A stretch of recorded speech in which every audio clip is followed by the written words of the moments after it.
Elle attend des bonbons, mais elle ignore que son père a sacrifié bien plus que cela pour elle. L'innocence d'un enfant ne voit pas toujours la douleur cachée derrière les sourires. Autrefois, les anciens s'appuyaient sur leur canne. Aujourd'hui, les jeunes s'appuient sur les réseaux. Le monde change, ce qui soutenait la sagesse est remplacé par ce qui nourrit l'ego. Même en train de se noyer, on te vend l'aide au lieu de te l'attendre. Dans un monde où l'urgence devient un business, l'humanité perd peu à peu sa valeur. L'argent circule, mais combien parvient réellement à ceux qui en ont besoin? Trop souvent, la richesse se perd en chemin, laissant l'essentiel hors de portée. Ne laissons pas l'injustice vider les mains de ceux qui espèrent. Ce père et son fils portent les mêmes blessures, les mêmes privations.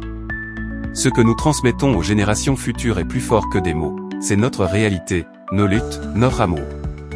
Changeons ce cycle, pour que les enfants héritent d'espoir, pas de misère. Cette image illustre deux chemins vers la réussite, l'un facilité par l'argent, l'autre construit par l'effort, la connaissance et l'éducation. Car sans richesse, les livres et le savoir restent la vraie échelle vers une carrière.